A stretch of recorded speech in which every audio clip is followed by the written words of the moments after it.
There's this game called Musical Chairs. Did you guys play it? I realized it was for town kids. Mm-hmm. I knew it through musical chairs. Yes, from reading books. You know, I could tell two kind of people. Though. Yes. There are people wale watoto walikuwa wanasomewa before they sleep, bedtime stories. Yes. There are also kids who are listening to stories not through the penetrable pages, but oral. Sisi ni wale tulikuwa tunakalishwa na grandma unaambiwa. Sasa kina Melissa hapa on the ones before you sleep unasomewa, today we want to read the book of Nini. By that time as we were growing up, nobody within that family could read. So continue. yes. Kuna hii musical chairs. This game I actually realized, I knew about it when I'm old because I don't know whether I saw that to Copignore, but I never saw that.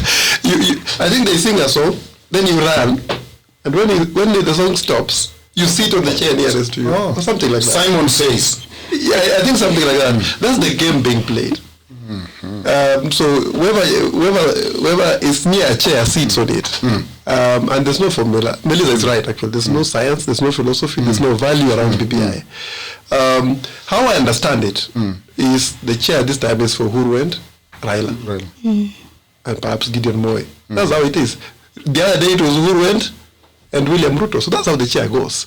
There's no value in this, no values, no principles in all these musical chairs. The only end in these musical chairs is power and influence. Power, money, influence. That's what they're looking for. So following so I understand the handshake as something that was meant to salvage a very desperate Raila and a very weakened, very fragile Uhuru Kenyatta. And I think they needed that marriage. Fragility. Yes, one was fragile because he had no legitimacy.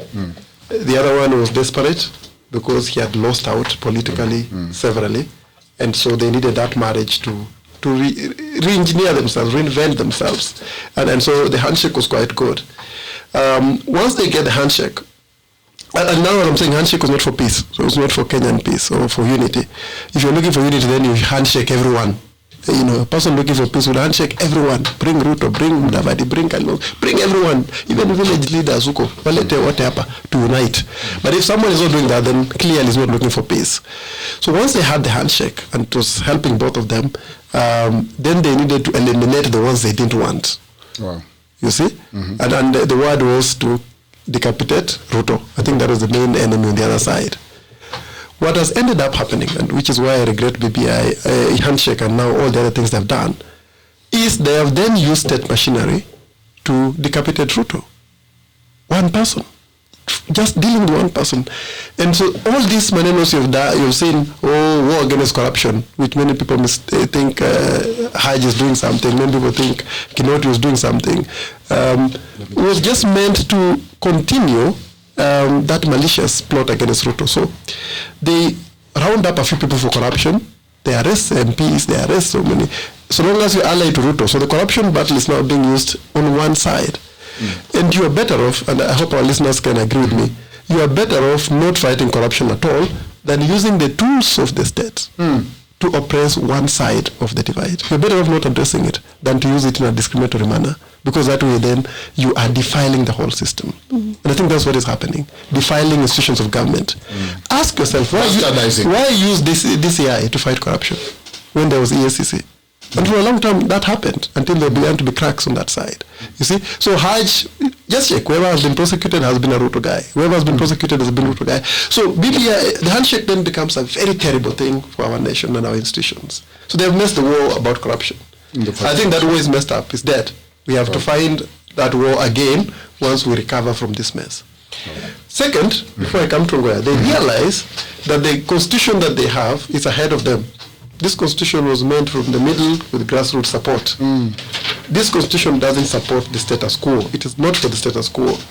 So the status quo finds that constitution to be a bad thing, and hence the need for BBI to dilute this constitution so that they can thrive in their malice. Yes. You see? So Duncan, BBI has no values.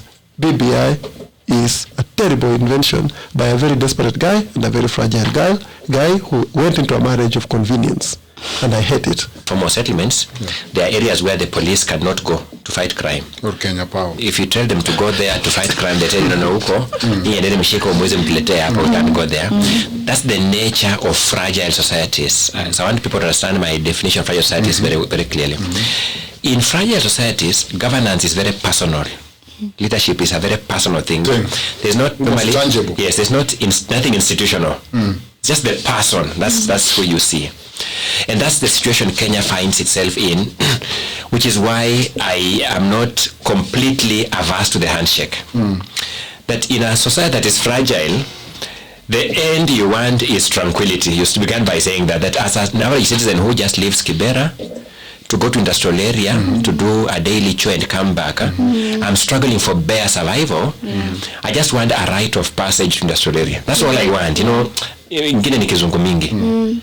So when you are in a sort like that one, and you saw the tension the country was in just before the handshake, you begin saying, well, to that limited extent, to the extent that it opened up the right of passage for the people of Kibera to just go to industrial area, get his daily chore on the construction site, get 250 shillings, come back home and buy unga and take his changa or something and look for tomorrow. Maybe to that extent, it helped. Those of us who are good students of history remember the tensions in the country were at an all-time high.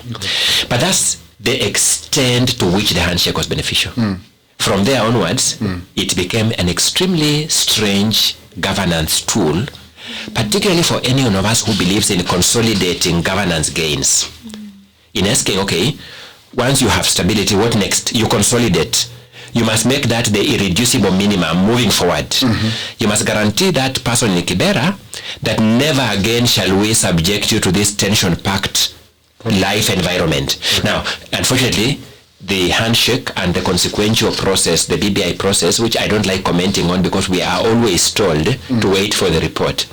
And there's something very fun about commenting about what you don't know. It's very problematic. The problem is this, Duncan, so that Kenyans can understand this. I have told those who follow me on my social media platforms that Kenya has 2 constitutions. 2. You know one of them, you don't know one of them. Then can you look very surprised, and yet you are a law scholar. You should not be surprised by simple statements. Why are you doing this to us? When I go into philosophy, this is getting dangerous, man. Kenya has 2 constitutions. There is the constitution that you have in your library, in your pocket, in your hand. The one you keep saying, Article 1 says people are sovereign. Article 2 says, the constitution is supreme. That one is just one. No one is implementing that one. There is another constitution in Kenya that is unwritten.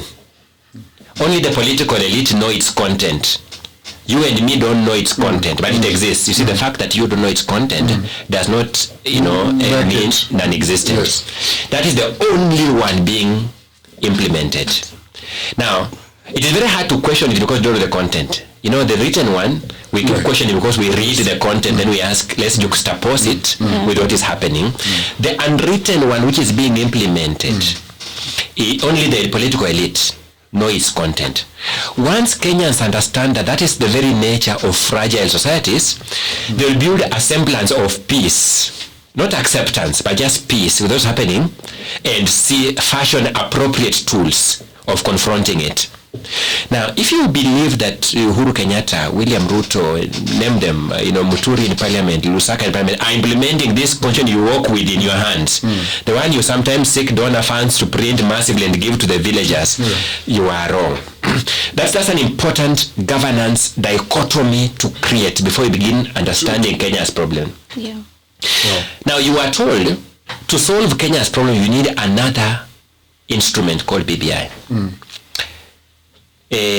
It sounds like a good opium to throw at people because it keeps them busy, they engage with it, they talk about it, then a day goes, another day goes. Maybe that adds value to their life.